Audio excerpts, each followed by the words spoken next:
శివుడు తలక్రిందులుగా ఉండే ఒకే ఒక్క శివాలయంలో అటువంటి ఆలయాన్ని నాశనం చేద్దామని 200 మంది విదేశీ దురాక్రమణదారులు శివలింగం పైన కత్తితో నరికిన వెంటనే ఆలయంలో ఒక అద్భుతం జరిగింది. అది ఇప్పటికీ మనకి సాక్ష్యంగా కనిపిస్తూనే ఉంటుంది.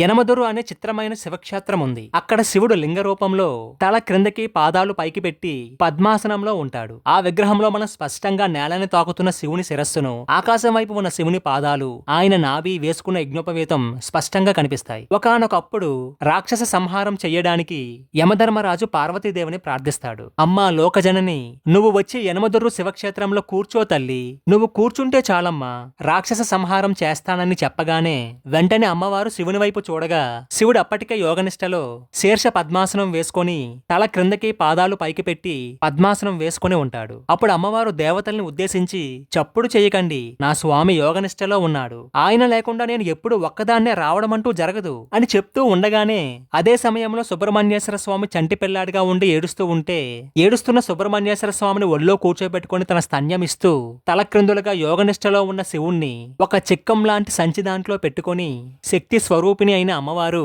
శివుణ్ణి తలక్రిందులుగానే ఎత్తి పట్టుకొచ్చి దేవాలయంలో పెట్టి కూర్చుంటుంది. అప్పుడే అమ్మవారు అక్కడ ఒక పుష్కరిణిని కూడా సృష్టించింది. అక్కడ ఆలయానికి ఎదురుగా ఉన్న కోనేటిలో ఉన్న నీటితోనే స్వామివారికి మహా నైవేద్యానికి అన్నం వండుతారు. స్వామివారి మహా నైవేద్యాన్ని వండడానికి కోనేరులో ఉన్న నీరు కాకుండా మీరు ఏ నీరు తీసుకొచ్చి వండినా సరే, రాత్రి వరకు వండినా సరే బియ్యం ఉడకదు. ఇప్పటికీ ఆ గుడిలో అమ్మవారి విగ్రహానికి కవచం తీసినప్పుడు చూస్తే సుబ్రహ్మణ్యేశ్వర స్వామి వారికి పాలు ఇస్తున్నట్లుగా అమ్మవారి విగ్రహం ఉంటుంది. ఆ పక్కనే శివుడు యోగనిష్టలో ఉన్న మూర్తిని కూడా మనం చూడవచ్చు. భారతదేశంలో ఇటువంటి గొప్ప ఆలయాలు, క్షేత్రాలు ఉండడం ఏమిటని భావించిన అన్య మతస్థులైన ఇస్లామిక్ దురాక్రమణదారులు మీరు పూజించే ఈ ఆలయంలో ఉన్న శివునికి ఎటువంటి శక్తి లేదని మీ అందరి ముందు మేము నిరూపిస్తామని చెప్పి గుర్రాల మీద వచ్చిన ఇస్లామిక్ సైన్యం నుండి దాదాపుగా 200 మంది ఆలయ గర్భగుడిలోకి చొరబడి వారి చేతిలో ఉన్న కత్తితో శివలింగం పైన గట్టిగా ఒక వేటు వేస్తే వెంటనే పక్కనే ఉన్న అమ్మవారు కల్లెర్ర చేస్తే ఆశ్చర్యకరంగా ఎక్కడి నుంచి పడ్డాయో తెలియదు కానీ పెద్ద పెద్ద బండరాళ్లు పడి లోపలికి వెళ్లిన 200 మంది ఇస్లామిక్ దురాక్రమణదారులు